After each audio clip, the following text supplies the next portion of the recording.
তাদের জন্য তো আমাকে পাঠান নাই। আল্লাহ পাক রব্বুল আলামিন পবিত্র কালামুল মাঝে বলেন, কি অবস্থা আপনি যখন আপনার বেলা শেষ হয়ে যাবে, যখন ফেরেশতা দলেরা আল্লাহর ফেরেশতারা আপনার নেক আমল নিয়ে আল্লাহ পাক রব্বুল আলামিনের কাছে দরবারে চলে যাবে, তখন প্রথম আসমান, দ্বিতীয় আসমান, তৃতীয় আসমান, চতুর্থ আসমান, এরকম সব আসমানের ফেরেশতারা বলবে, যদি আপনার আমল ভালো হয় তখন ফেরেশতারা বলবে, ও ফেরেশতা তুমি কি নিয়ে যেতেছো যে এত সুগার, এত সুগার, এত সুন্দর জিনিসটা তুমি কি নিয়ে যেতেছো?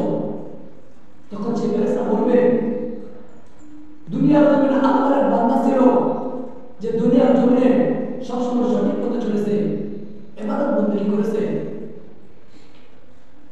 দুনিয়ার জমিনে আল্লাহ পাক রব্বুল আলামিনের নাফরমানি করে নাই, সেই বান্দা, সেই মুমিন লোকে আমল নামায় আমি আল্লাহ পাক রব্বুল আলামিনের জন্য হাজির হয়েছি। আর যে মাস আমাকে আপনাকে আল্লাহ পাক রব্বুল আলামিন আমার উপরে নাযিল, আমার আপনার উপরে নাযিল করেছেন, এটি হলো রজব মাস। আর আল্লাহ রাসূল সাল্লাল্লাহু আলাইহি ওয়াসাল্লাম বলেন, আল্লাহুম্মা বারিক লানা ফি রজব ওয়া শাবান ওয়া বাল্লিগনা রমাদান। যখন রজব মাস আসতো, শাবান মাস চলে আসতো, তখন আল্লাহ রাসূল সাল্লাল্লাহু আলাইহি ওয়াসাল্লাম আল্লাহ রাব্বুল আলামিনের কাছে বলতেন, আল্লাহ রাব্বুল আলামিন এই রজব মাসের খাতিরে, এই রহমত পূর্ণ মাসের খাতিরে, গুনাহ মাফের মাসের খাতিরে, এই রজব এবং শাবান মাসের খাতিরে আমার হায়াতটুকু রমজান পর্যন্ত পৌঁছায় দেন। সবাই জোরে করে সুবহানাল্লাহ। সুবহানাল্লাহ। শুধু তাই না, আল্লাহ রাসূল সাল্লাল্লাহু আলাইহি ওয়াসাল্লাম বলেন, ও আমার সাহাবীরা, তোমরা ওই আমল করবে যখন রজব মাস চলে আসবে, যখন শাবান মাস চলে আসবে, তখন তোমরা বেশি বেশি আল্লাহ পাক রব্বুল আলামিনের কাছে এই দোয়া করবে, আল্লাহুম্মা বারিক লানা ফি রজব ওয়া শাবান ওয়া বাল্লিগনা রমাদান। এই বরকত মাসের খাতিরে, রহমতুল্লাহ মাসের খাতিরে আল্লাহ পাক রব্বুল আলামিন আমাদের জীবনের সমস্ত গুনাহটা মাফ করে দিন, বেশি থেকে বেশি ইবাদত বন্দেগী করার তৌফিক দান করে দিন।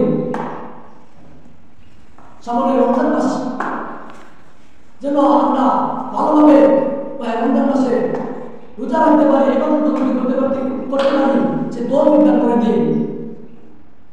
আমার আপনার মাঝে রজব মাস হলো যখন কোনো কৃষক ক্ষেতের মাঝে বীজ রোপণ করতে যায়, তখন সে বীজ রোপণ করে, কিছুদিন পর যখন বীজটি বড় হয়ে যায়, শস্য সেই ধান খেতের মাঝে ধান ধরে, যখন ধান পেকে যায় তখন কৃষক খুব খুশি হয়, বাড়িতে ধান নিয়ে যায়। ধরো